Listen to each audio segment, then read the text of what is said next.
building and leading diverse teams. Sergio is the diversity program leader within the global talent acquisition team at Cummins. In this role, Sergio drives their strategy in sourcing, attracting, engaging, and acquiring top diverse talent.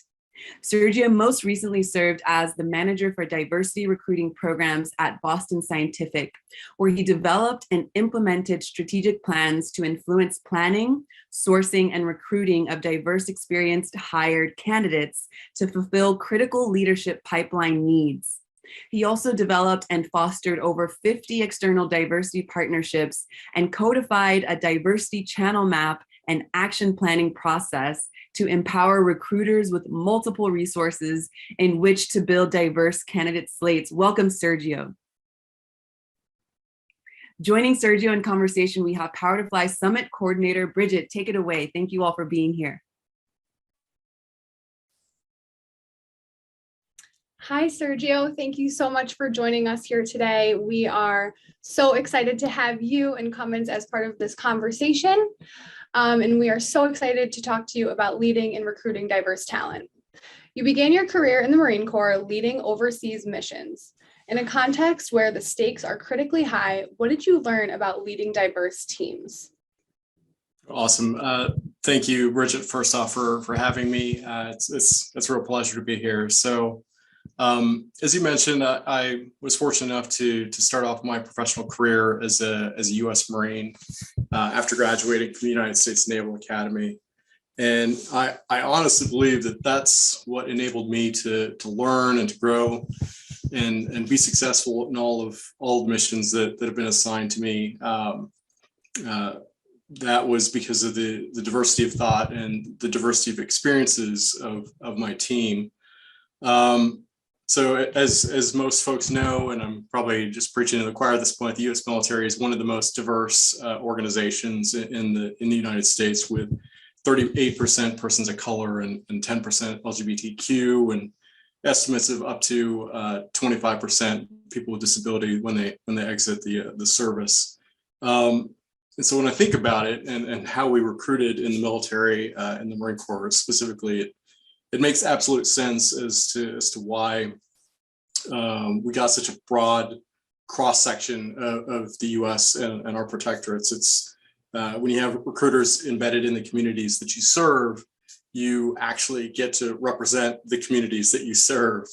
And when you include a true cross section of society, immigrants and natural born citizens, rich and poor households, extended nuclear single parent families, urban and rural communities, liberal and conservative beliefs, and advanced degrees and GEDs, along with what we in the corporate world define as diversity, you get all sorts of amazing perspectives on how to solve some of the most complex of complex problems.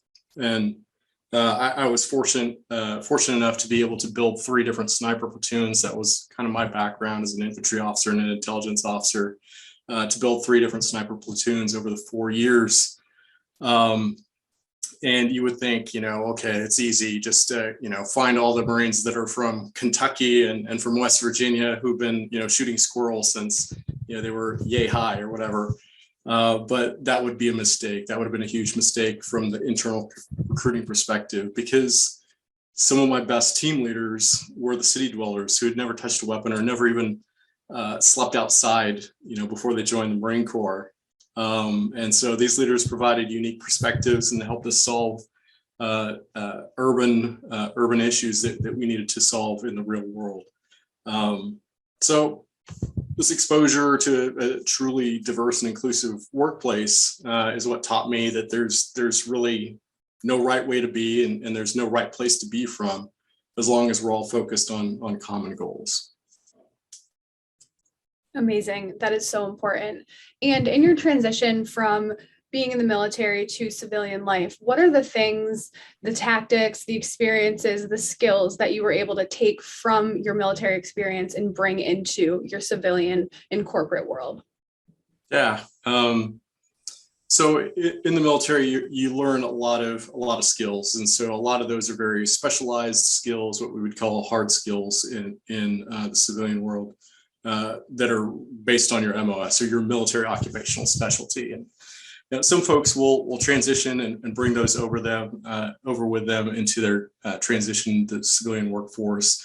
For example, my dad was an ET in the Navy, or electronics technician. And he was a master electrician for 50 years.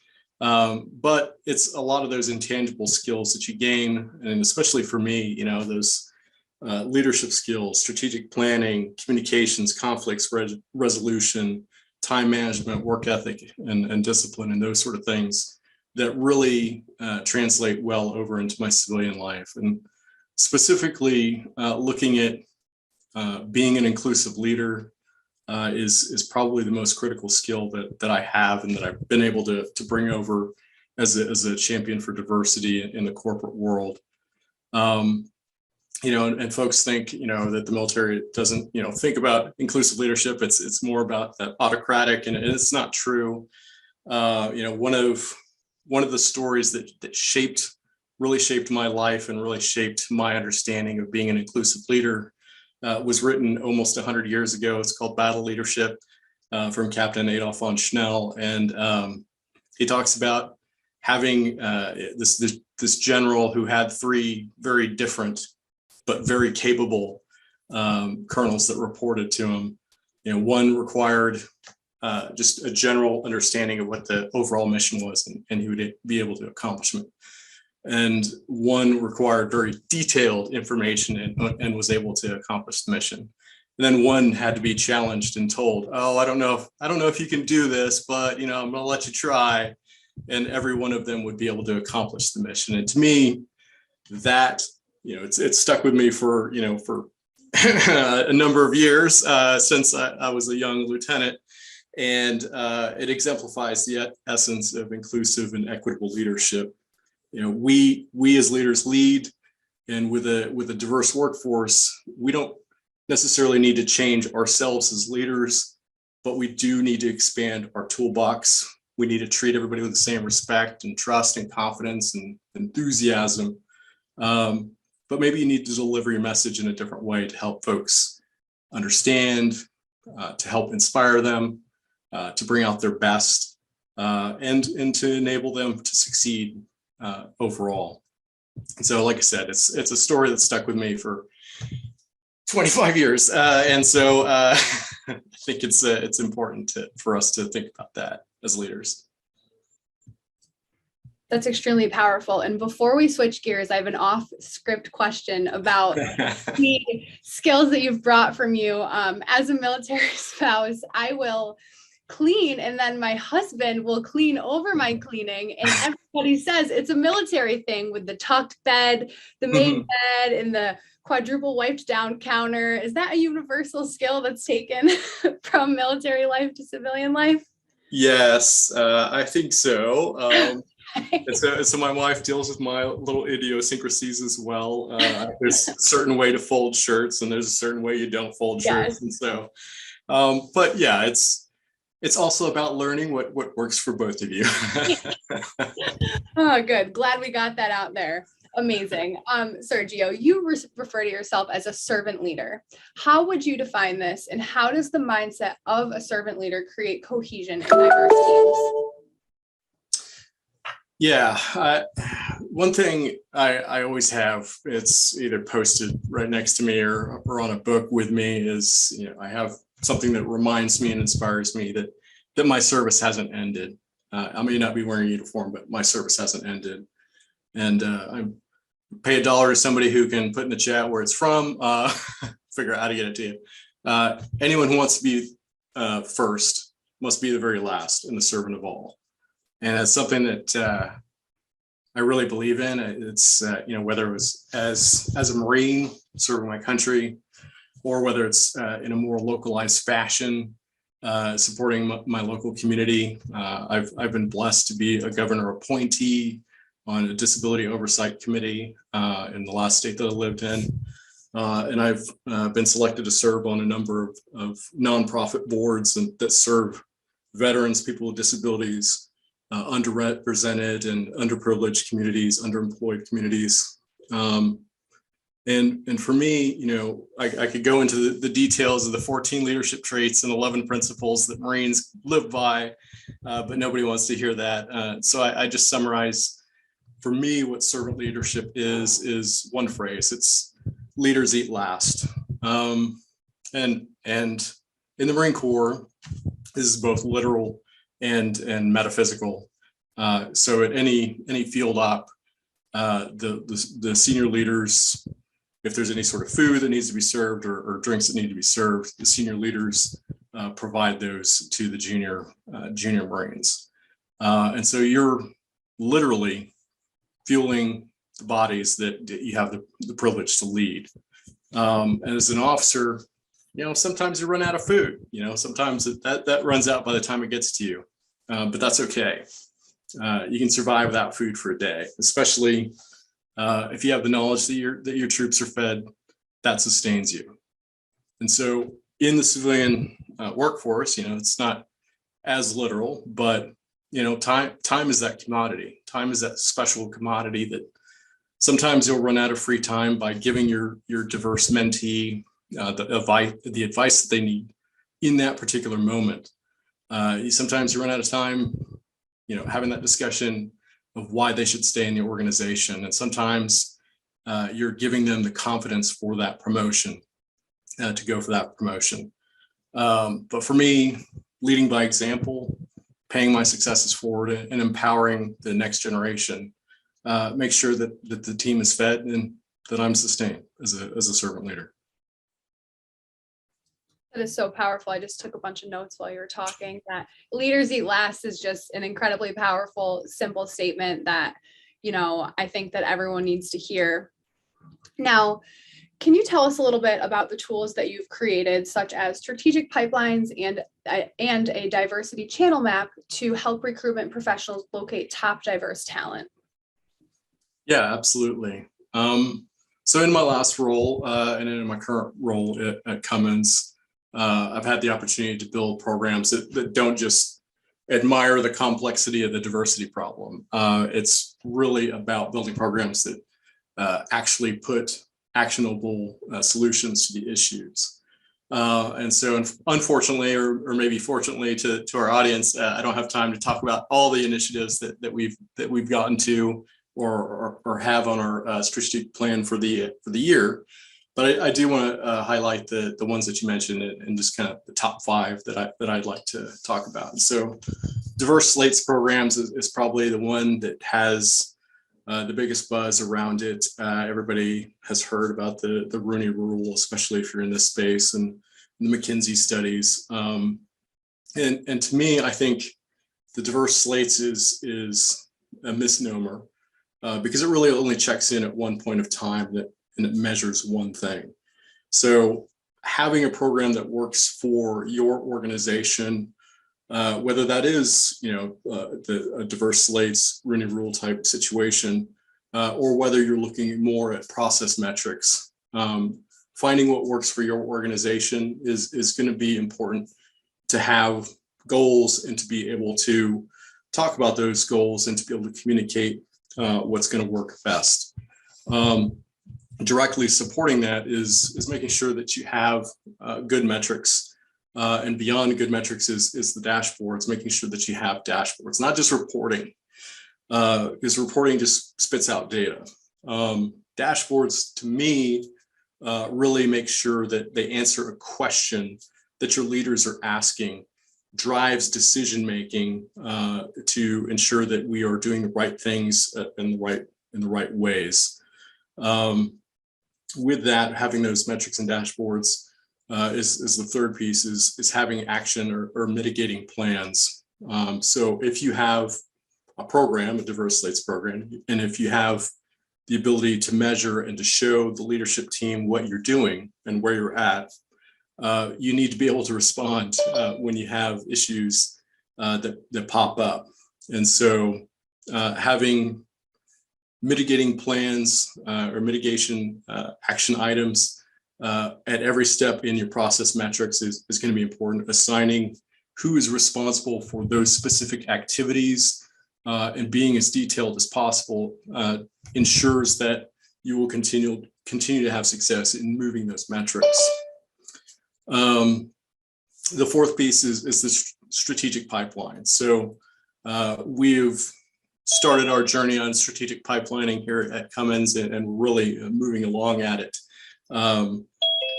It's all about education. We got folks checking in here. Hang on a second. Let me close out of that one. Sorry. Hello. I'm still in the green room, apparently. Sorry about that. So the strategic pipelines make sure that we're educating the stakeholders and we're not trying to solve the diversity problems in the requisitions that are open today, but we're looking to the future and being able to solve diversity over time. Being able to bring in those talent pipelines and ensure that you're utilizing your diversity partnerships to bring diverse talent into pipelines and into those future requisitions.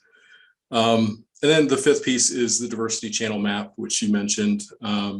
Having a holistic sourcing ecosystem where you're not just looking at one way to solve any sort of diversity issues that you have in talent acquisition. You know, in the past, you see a lot of organizations, they go to a diversity event or they post to a single diversity board. And that's not how you solve diversity. You look at holistically which organizations are going to be able to help you out from a marketing perspective, from a posting perspective, from a resume repositories, events, professional organizations, long-term investments like getting out into the community, that community engagement piece, job trials like the Skill Bridge program, and all sorts of other ways that you can bring talent in, not just in a single source solution. So that's kind of a long way of saying there's really no one solution, no magic bullet, but really you got to find what works for your organization. Some of these things cost money, and so you got to figure out what you can afford and what really aligns with your people, process, and technology. Thank you so much. Those are all so important ways to recruit diverse talent. Now, my next question is, once we have that diverse talent secured, how can we retain that talent? And I think that a big part of that would be, conflict management. When we talk about diverse individuals, some folks have, more privilege, they have more accessibility to certain things. How can we retain these talents and also, solve conflicts in a way that is equal to everybody? Yeah, that's a great question. Probably the best question so far. Because, I think what happens is a lot of organizations, when they see the diversity problem, they look for talent acquisition to solve the problem or to solve that gap in diversity. And what you bring up is a good point that I like to stress with organizations, is that it's not just a talent acquisition issue. It's not just a DE&I organization or a chief diversity officer issue to solve. It's the entire organization, from top to bottom, across the board. You need to be able to look at not only that attraction and recruiting, but that development and promotion, and that engagement and retention. So really the three legs of the talent life cycle. And so I'm fortunate enough to be able to partner with across the organization and look beyond just how do we solve the attraction and recruiting issues, and partner with hiring managers, talent management, the DE&I team, ERGs, to be able to talk through some of that stuff. And for me, the important piece is to be able to show those metrics, to look at, where is the biggest rub? Is it in that development promotion issue? So are you losing talent before that you can promote them? So do you need to build out more robust professional development or rotational programs to develop that talent, to keep them in the organization? Do you need to have stay interviews, basically for folks that might be a flight risk? And then getting engaged with the talent management team and the DE&I team to develop training for the individual managers. Unfortunately, I think, a lot of organizations tend to be very stovepipe and not able to talk across these different functions or functions within the human resources team. But it's important to have those conversations. It's important to talk about benefits. It's important to talk about having those one-on-one conversations and engaging your ERGs so that they're having those stay conversations with the organization. Amazing. Can you talk a little bit about, maybe some experiences that you've had when leading diverse teams, as far as, the different legs you just discussed, and maybe what is the most common that you see, tools you use to solve maybe any issues? If you do have a flight risk, what's the first thing you do there, and things like that? Yeah, with a flight risk, probably the toughest part is identifying that as an issue. So sometimes you don't find out until after they're saying, putting in their 2-week notice. But if you have the fortune to be in a large enough company that can support employee resource groups and support mentorship programs, that is a fantastic way to ensure that those discussions are being had. I know at Cummins, we're actually rolling out a new program within our DE&I team that's talking about having these discussions for folks that are considering leaving their manager or leaving the organization, so that we can interdict a little bit earlier and have those conversations, find out what the root cause of the situation is. Is it that they feel undervalued? Is it that they got passed over for a promotion, and really kind of diving deeper into those discussions to figure out what it's going to take to keep that person, to keep that talent, whether it's under a different organization or whatever. Awesome. Do you have a question from the audience? Can you explain a little bit from, I would say, a basic elementary level, what is the basic need for a diverse team? Many folks would see that question and say, why would you not have a diverse team? But from the basic level, what is the need for a diverse team? Especially, I would say, for maybe a younger company just starting out with minimal resources on recruiting talent. What is that number one need to make diversity a priority? The number one priority for diversity is that you get new, different ideas. You're solving problems with different perspectives. There's a number of studies out there that'll tell you that more diverse teams are more productive, that they're more profitable. For me, this is going back to my time in the Marine Corps and throughout my corporate career. If you have the same group of people, from the same school or from the same area, the same geographic location, trying to solve different problems, you're going to come up with the same solutions. You're not going to innovate. You're not going to be able to serve your customers who are going to be much more diverse than your local pocket of humanity there. So in order to be able to better serve your customers, in order to have better ideas and overall run your business with greater innovation, I can't see why somebody wouldn't want a diverse organization. Yeah, absolutely. Well, we are wrapping up here. Do we have any other questions from the audience? Sergio, do you have anything that you want to add as it pertains to our conversation here today? Yeah, I just say that no matter what, you've got to keep innovating.